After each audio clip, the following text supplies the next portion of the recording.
All right, guys, I thought I would do a quick comparison on these guitars. This is a Manuel Rodriguez guitar right here. It's a FG model, I think. And this is a Aria, Japanese made. It's 50 years old. The Manuel Rodriguez guitar cost, I paid on the second-hand market 1,000 euros for it. And this one I bought also in the second-hand market for 100 euros. And the price difference here so far, I would say, is not so much on the tone as much as it is on the cosmetic appointments. And as you see, it looks amazing. The Manuel Rodriguez, you see all the bling bling that we love, at least I do. And the most important thing for me, which is playability. Playability first and sound second. Sound projection, I would say. And the area, I don't know how to pronounce it, as you can see. It's, it has a giant tone. I like the way it sounds a lot, but playability is really bad. Up until these frets here, you can play some chords easily, but once you get here forward, it's really a pain in the ass. It's really hard. Apart from that, it's a great guitar, I would say. It sounds amazing.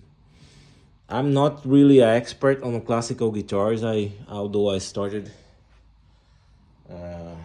learning on classical guitars, my journey as a musician was with classical guitars, but I don't know much about, for instance, if it's all solid, all that specs, differences in these guitars. I don't know much, but I just play them, and I judge what I hear, what I feel when I'm playing them.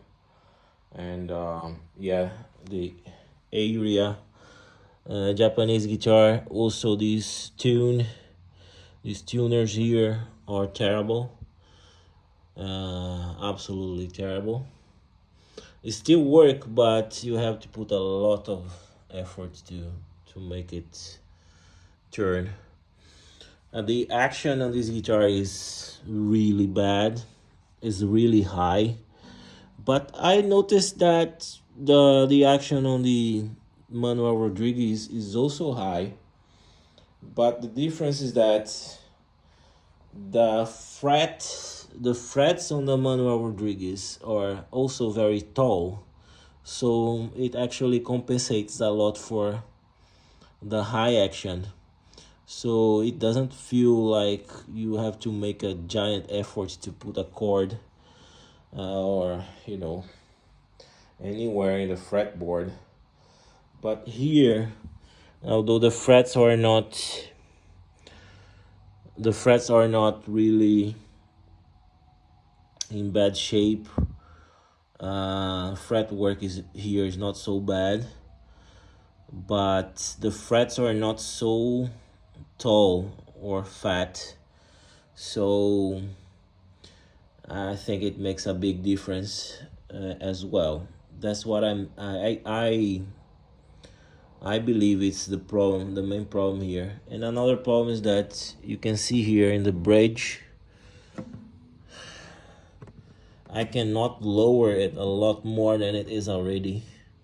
So I mean, I cannot lower the action a lot more without, going to the limit of this saddle. So, and here you can see it's already quite low.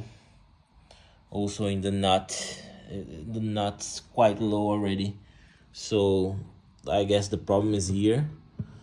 And having in mind that, as I learned, these classical guitars usually don't have truss rod, so there is not a lot to do.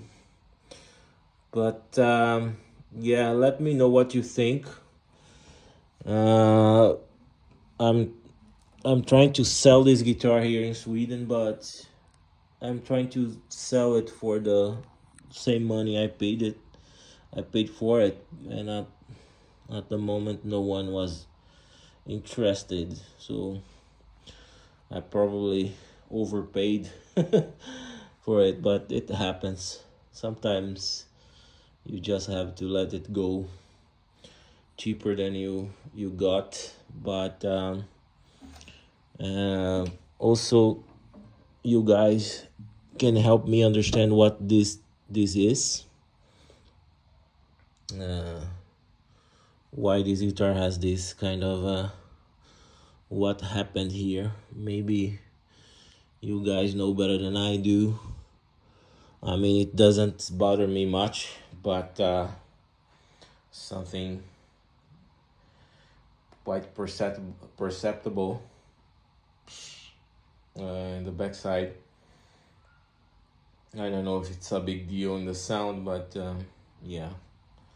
But you see, as you see, it's the Japanese made area guitar is quite simple, straightforward, but sounds very good. I will soon do a sound comparison so you can hear both of them. Yeah, see you later.